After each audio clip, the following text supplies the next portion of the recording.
Chapter 1. The newcomer.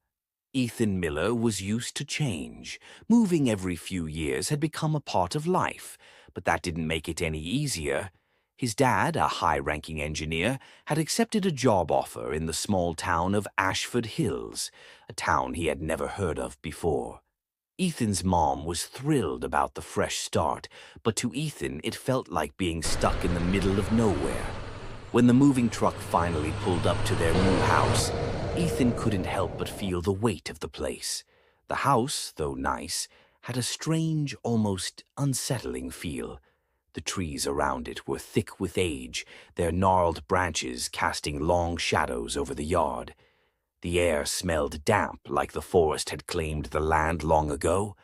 There was a peculiar quiet to the place, one that made Ethan's skin crawl just a little. "Come on, Ethan, help with the boxes," his mom called from the front porch, snapping him out of his thoughts. Reluctantly, he moved toward the house, but his mind was elsewhere. The town of Ashford Hills was surrounded by dense forests and steep hills. Everything about it felt isolated, out of place even. There was one thing that caught his attention more than anything else: the Hollow House. It had been the first thing the local kids talked about when Ethan and his family went to the town's welcome event the night before. They told him about the huge mansion that stood on the outskirts of the town. It was old, ancient even, and no one ever went near it.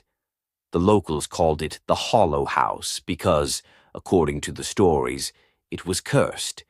It had been abandoned for decades, and there were whispers that it was haunted by the ghosts of the people who once lived there. "Just stay away from it," the kids had said with a smirk, as though daring him to do the opposite. "You'll never make it out alive if you go there at night." Ethan, being the curious type, couldn't resist. The thought of exploring a haunted mansion stirred something deep inside him. He had always been fascinated by stories of the supernatural. What if the rumors were true? What if there was something in that house, something that only those brave enough to face it could understand? That night, after his parents went to bed, Ethan stood by his bedroom window, staring out at the dark silhouette of the mansion in the distance. The wind howled through the trees, and the moonlight flickered through the branches, casting eerie shadows on the old stone walls. He couldn't shake the feeling that someone, or something, was watching the house. "You're just imagining things," he muttered to himself, trying to shake off the sense of unease.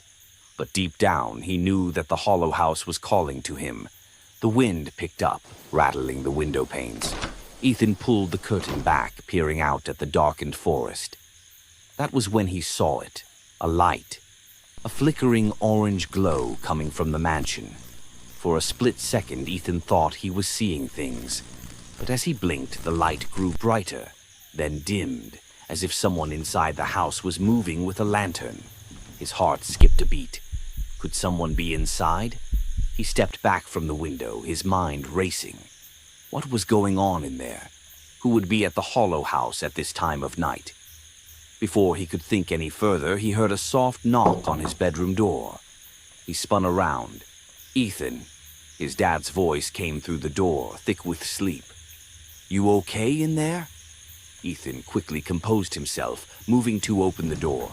His dad stood in the doorway, rubbing his eyes. Just getting settled in," Ethan said, trying to sound casual. "All right, get some sleep.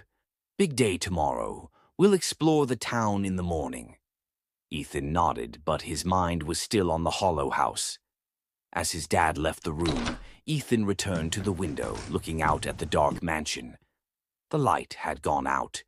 The house was silent once again, but Ethan couldn't shake the feeling that something was waiting for him, something he had to uncover. Tomorrow, he decided, tomorrow he would find out what was really going on at the Hollow House.